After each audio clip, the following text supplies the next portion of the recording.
रात करीब 12 बजे का समय था। बाहर तेज हवा चल रही थी और पहाड़ी पर बनी पुरानी हवेली हमेशा की तरह अंधेरे में खामोश खड़ी थी। गांव में लोग कहते थे कि उस हवेली का दरवाजा हर किसी के लिए नहीं खुलता, वहां सिर्फ वही पहुंचता है जिसे हवेली खुद बुलाती है। कई सालों से वहां कोई नहीं गया था, लेकिन रात होते ही कभी कदमों की आहट सुनाई देती तो कभी किसी के रोने की आवाज। लोग डरते थे, पर उस डर की असली वजह कोई नहीं जानता था। बचपन से इस हवेली की कहानियां सुनता आया हूं। कोई इसे भूतों का घर कहता है, कोई श्रापित जगह, लेकिन मुझे हमेशा लगा कि लोग सच से ज्यादा अफवाहों पर भरोसा करते हैं। अगर आज बिना जाने लौट गया तो शायद खुद को कभी माफ नहीं कर पाऊंगा, इसलिए आज मैं इस हवेली का सच जानकर ही जाऊंगा। अर्जुन ने बैग संभाला और पुराने लोहे के दरवाजे के सामने पहुंच गया। जैसे ही उसने दरवाजे पर हाथ रखा, पीछे से किसी ने आवाज दी, बेटा 1 मिनट रुक जाओ, मैं तुम्हें डराने नहीं आया। मेरी उम्र ने इतना जरूर सिखाया है कि चेहरे देखकर इंसान की जिद समझ आ जाती है। तुम्हारी आंखों में वही जिद है जो 30 साल पहले एक और आदमी की आंखों में थी। उसने भी मेरी बात नहीं मानी थी और पूरी जिंदगी उसकी कीमत चुकाई।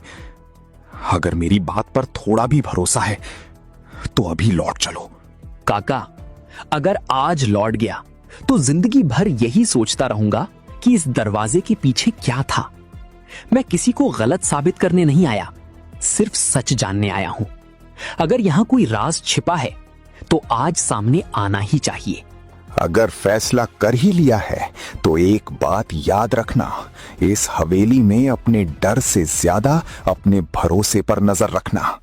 यहाँ आंखें कई बार झूठ दिखाती हैं और कान ऐसी बातें सुनते हैं जो कभी हुई ही नहीं।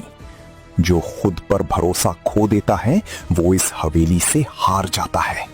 रघु ने जेब से एक पुरानी चाबी निकाली और अर्जुन के हाथ में रख दी। चाबी पर बना अजीब निशान अर्जुन को जाना पहचाना लगा, लेकिन उसे याद नहीं आया कि उसने उसे पहले कहाँ देखा था। ये निशान कहीं देखा हुआ लगता है। क्या इसका इस हवेली से कोई रिश्ता है? जिस दिन इस निशान की पहचान याद आ जाएगी, उसी दिन समझ जाओगे कि इस हवेली पर श्राप कैसे लगा।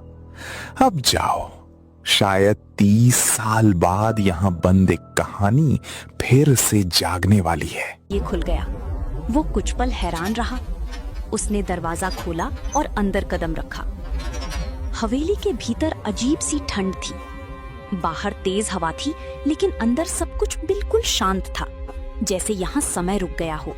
ये जगह वैसी नहीं है जैसी मैंने सोची थी।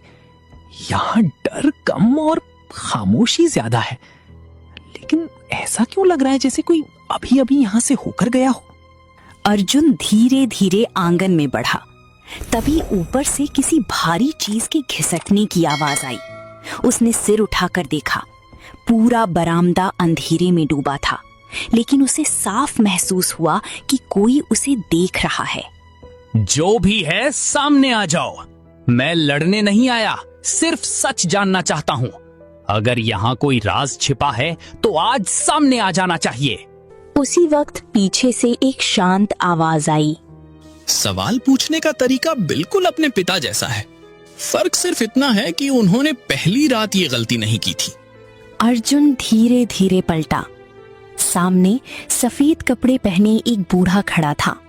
उसकी नजरें अर्जुन पर टिकी थीं और चेहरे पर ऐसी मुस्कान थी जैसे वो कई सालों से उसी का इंतजार कर रहा हो। अर्जुन कुछ पल तक बूढ़े को देखता रहा। कुछ देर पहले वहां कोई नहीं था, लेकिन अब वो बिल्कुल सामने खड़ा था। हवेली की खामोशी और गहरी लगने लगी। आप कौन हैं और आपने मेरे पिता का जिक्र क्यों किया? मैं पहली बार यहाँ आया हूँ, लेकिन आप ऐसे बात कर रहे हैं जैसे मुझे बरसों से जानते हो। मेरे पिता ने कभी इस हवेली का नाम तक नहीं लिया, फिर आपको उनके बारे में कैसे पता? हैरानी तो मुझे उस दिन हुई थी जब तुम्हारे पिता पहली बार यहाँ आए थे। उनकी आंखों में भी तुम्हारी जैसी ही जिद थी। उन्होंने भी कहा था कि सच जाने बिना वापस नहीं जाएंगे। मैंने उन्हें बहुत समझाया, लेकिन कुछ फैसले इंसान नहीं, वक्त करवाता है। अगर मेरे पिता यहाँ आए थे तो उनके साथ क्या हुआ? उन्होंने ये बात मुझसे क्यों छिपाई? क्या वो किसी से डर गए थे? डर इंसान को चुप करा सकता है, लेकिन सच को नहीं मिटा सकता। तुम्हारे पिता जो देख चुके थे उसे भूलना चाहते थे, मगर कुछ सच आखिरी सांस तक साथ चलते हैं। अर्जुन चुप हो गया।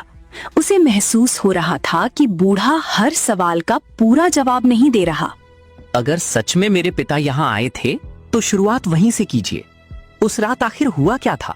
शुरुआत उस रात से नहीं, उससे कई साल पहले हुई थी। लेकिन पहली बार इस हवेली ने अपना राज तुम्हारे पिता को ही दिखाया था। तुम मुझे वही जगह दिखाइए, अब मैं अंदाजे नहीं लगाना चाहता।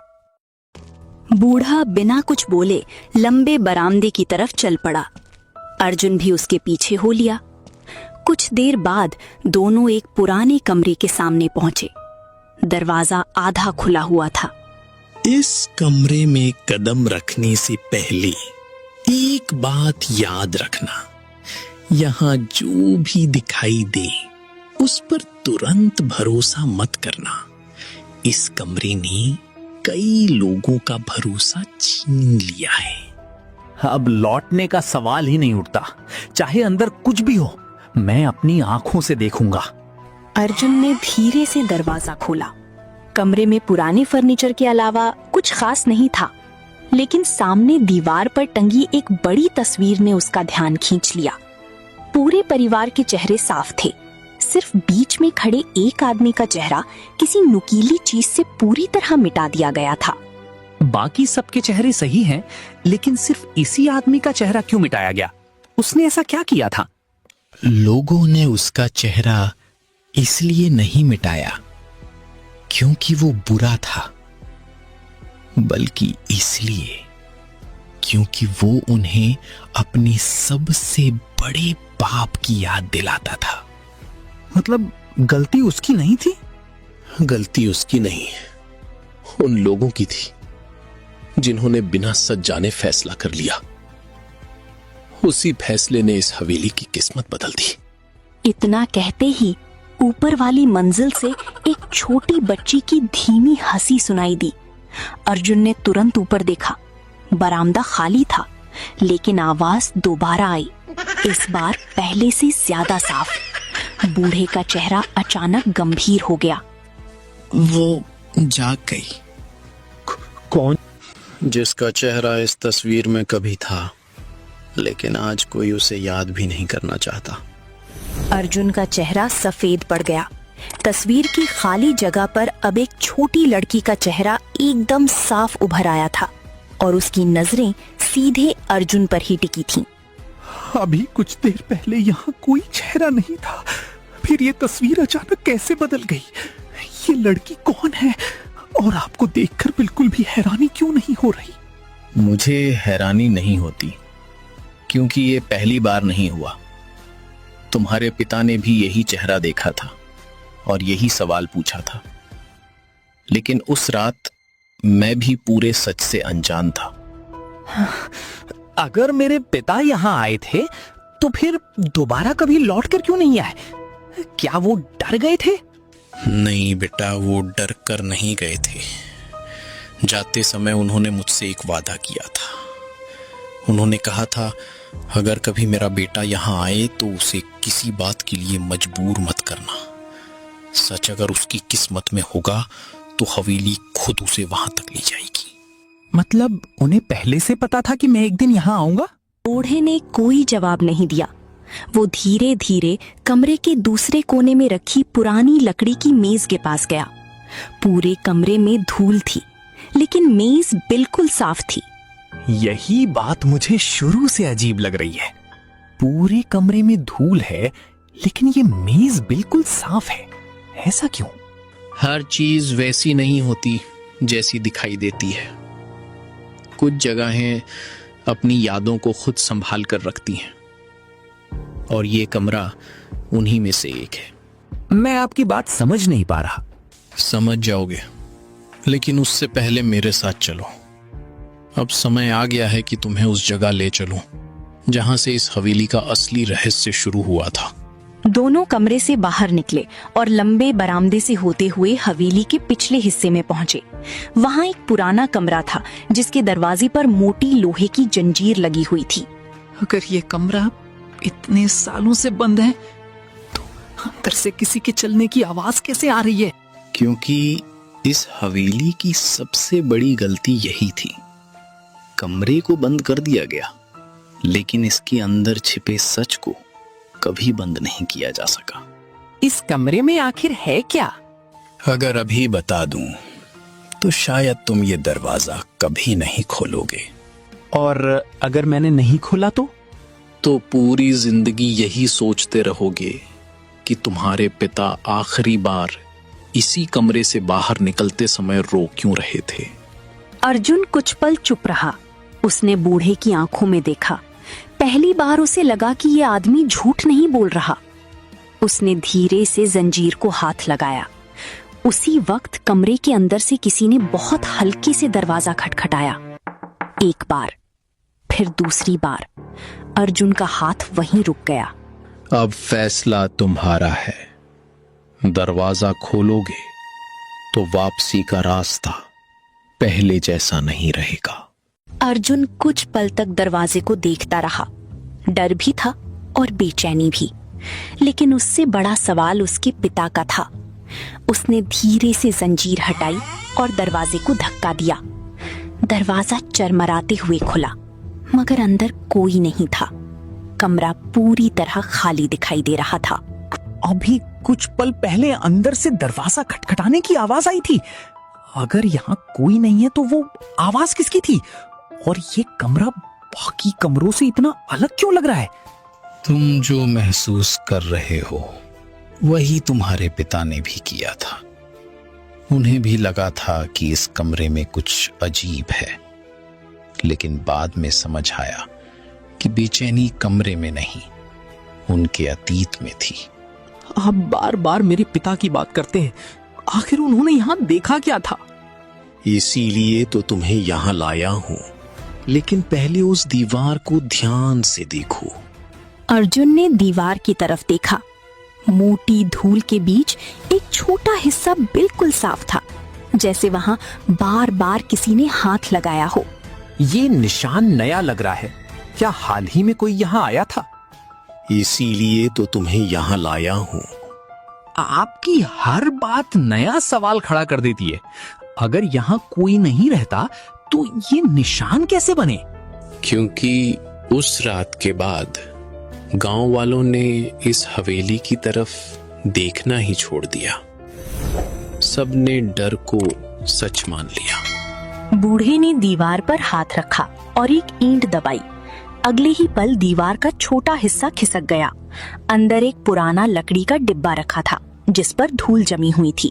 ये यहाँ कैसे छिपा था और आपको इसके बारे में कैसे पता? क्योंकि इसे मैंने अपने हाथों से यहाँ रखा था। बस उम्मीद नहीं थी कि इतने साल बाद भी ये यहीं मिलेगा। इसमें क्या? बूढ़े ने डिब्बा खोला।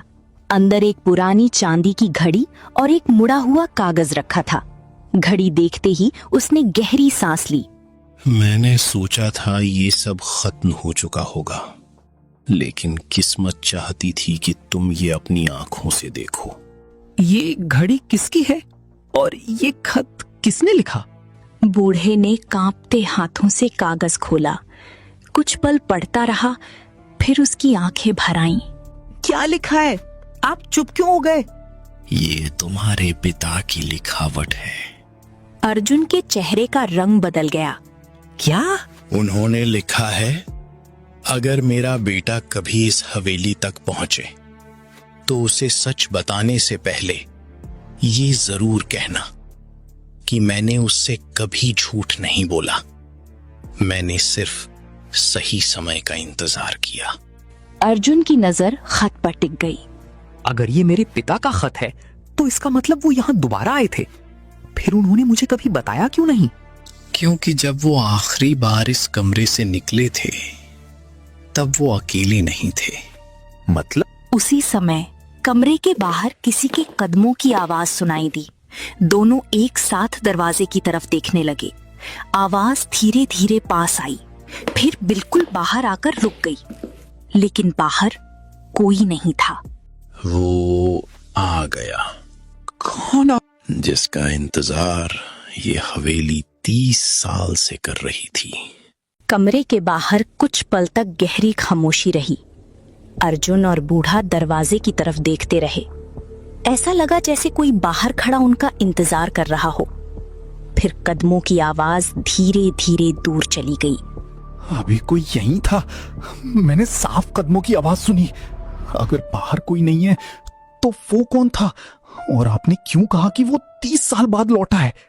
जिस आदमी का चेहरा तुमने तस्वीर में मिटा हुआ देखा था, लोग समझते हैं कहानी उसी रात खत्म हो गई, लेकिन सच तो ये है कि उसी रात सब कुछ शुरू हुआ था। वही आदमी इस हवेली का आखिरी मालिक था। अगर वो मालिक था तो लोग उससे इतनी नफरत क्यों करते थे? उसने ऐसा क्या किया था? यही सबसे बड़ी गलतफहमी थी। उसने कोई पाप नहीं किया था। वो तो आखिरी इंसान था जो इस हवेली को बचाना चाहता था। लेकिन जब डर इंसान पर हावी हो जाए तो सच सुनने वाला कोई नहीं बचता। बूढ़े ने वो पुराना खत अर्जुन के हाथ में दे दिया। अर्जुन ने उसे ध्यान से पढ़ना शुरू किया। शुरुआत धुंधली थी, लेकिन आखिरी लाइन साफ दिखाई दे रही थी। यहाँ लिखा है, जिस पर सबसे बड़ा इल्जाम लगाया गया वही सबसे ज्यादा बेगुनाह था। मतलब इतने सालों से लोग गलत आदमी को दोषी मानते रहे। हाँ, उसी एक झूठ ने कई जिंदगियां बर्बाद कर दी। तुम्हारे पिता सच जानते थे, लेकिन उनके पास कोई सबूत नहीं था। इसलिए उन्होंने इंतजार किया कि एक दिन कोई पूरी कहानी सुनने की हिम्मत करेगा। लेकिन उन्होंने मुझे ही क्यों चुना? गांव में और भी लोग थे। क्योंकि इस कहानी को खत्म वही कर सकता था जिसका रिश्ता उस रात से जुड़ा हो, और वो रिश्ता सिर्फ तुम्हारा था। मेरा रिश्ता? उस समय तो मेरा जन्म भी नहीं हुआ था। रिश्ते हमेशा खून से नहीं बनते। कभी कभी अधूरे वादे भी पीढ़ियों तक चलते हैं। तुम्हारे पिता जाते समय मुझसे वादा करके गए थे कि अगर तुम कभी यहां आओ तो तुम्हें पूरा सच जरूर बताऊं। अर्जुन की आंखें नम थीं। उसे समझ आ गया कि पिता ने ये राज उसकी सुरक्षा के लिए छिपाया था। तभी तेज हवा से हवेली की खिड़कियां खुली और दीवार की तस्वीर गिरकर टूट गई। उस टूटे फ्रेम के पीछे एक और तस्वीर छिपी थी, जिसमें परिवार के बीच खड़े आदमी का चेहरा इस बार बिल्कुल साफ था। यही वही आदमी है, लेकिन इसका चेहरा मुझे कहीं देखा हुआ लग रहा है। अब समझ आया कि रघुवीर ने ये तस्वीर क्यों छिपाई थी। वो चाहता था कि सच सही समय पर सही इंसान तक पहुंचे। लेकिन ये आदमी है कौन? इसे ध्यान से देखो बेटा, क्योंकि यही तुम्हारी जिंदगी का सबसे बड़ा सच है। अर्जुन ने तस्वीर को गौर से देखा। अगले ही पल उसके हाथ कांपने लगे। वो चेहरा उसके पिता से नहीं मिलता था, वो चेहरा अर्जुन से मिलता था, लगभग हूबहू। अर्जुन की सांसें तेज हो गईं। उसे समझ नहीं आ रहा था कि 30 साल पुरानी तस्वीर में उसका चेहरा कैसे हो सकता है। यहीं से आखिरी रहस्य शुरू होने वाला था। अर्जुन कई पल तक तस्वीर को देखता रहा। उसे समझ नहीं आ रहा था कि 30 साल पुरानी तस्वीर में उसका चेहरा कैसे हो सकता है। पूरे कमरे में ऐसी खामोशी थी जैसे हवेली भी उसके जवाब का इंतजार कर रही हो। ये नामुमकिन है। ये तस्वीर मेरे जन्म से कई साल पहले की है, फिर इसमें मेरा चेहरा कैसे हो सकता है? अब मुझसे कुछ मत छिपाइए, मैं पूरा सच जानना चाहता हूँ। अब कुछ छिपाने का समय नहीं रहा। तस्वीर में जो आदमी दिख रहा है वो तुम नहीं, तुम्हारे दादा हैं। लोग कहते थे कि तुम्हारा चेहरा बिल्कुल उन्हीं पर गया है, इसलिए तुम्हें देखकर मुझे लगा जैसे वक्त फिर से लौट आया हो। अगर उन्होंने कोई गलती नहीं की थी तो गांव वालों ने उनका चेहरा क्यों मिटा दिया? क्योंकि उस रात किसी ने सच नहीं देखा। सबने सुनी सुनाई बातों पर यकीन कर लिया। तुम्हारे दादा पर श्राप फैलाने का इल्जाम लगा दिया गया, जबकि वो इस हवेली को बचाने की कोशिश कर रहे थे। जब लोगों को अपनी गलती समझ आई, तब बहुत देर हो चुकी थी। शर्म के कारण उन्होंने तस्वीर से उनका चेहरा मिटा दिया, लेकिन सच नहीं मिटा सके। तो मेरे पिता पूरी जिंदगी इसी सच का बोझ उठाते रहे। हाँ, वो चाहते थे कि एक दिन तुम ये सच अपनी आंखों से देखो, क्योंकि देखा हुआ सच सुनी हुई बात से कहीं ज्यादा ताकतवर होता है। बूढ़े ने दोनों तस्वीरें जमीन पर साथ रख दी। एक में चेहरा मिटा हुआ था और दूसरी में वही चेहरा साफ दिखाई दे रहा था। अब पूरी कहानी खुद ब खुद समझ आने लगी। मतलब इस हवेली पर कभी कोई श्राप था ही नहीं। लोग सिर्फ एक गलत फहमी के साथ जीते रहे। यही सबसे बड़ा सच है। इस हवेली को किसी आत्मा ने नहीं, बल्कि इंसानों के डर ने उजाड़ा था।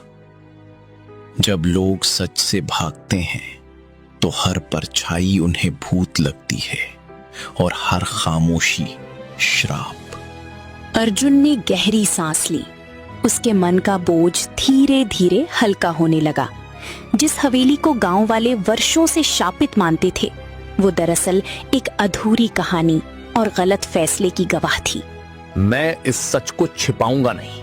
अब वक्त आ गया है कि गांव वाले डर नहीं, सच्चाई जाने। झूठ चाहे जितने साल जिंदा रहे, आखिर जीत सच की ही होती है। यही उम्मीद तुम्हारे पिता भी करते थे। शायद इसी दिन के लिए उन्होंने वो खत छिपाया था। अब मेरा काम भी पूरा हो गया। बूढ़ा धीरे धीरे दरवाजे की तरफ बढ़ा। अर्जुन ने पीछे मुड़कर देखा, लेकिन वहां कोई नहीं था, जैसे वो कभी था ही नहीं। कमरे में सिर्फ दोनों तस्वीरें और गहरी खामोशी बची।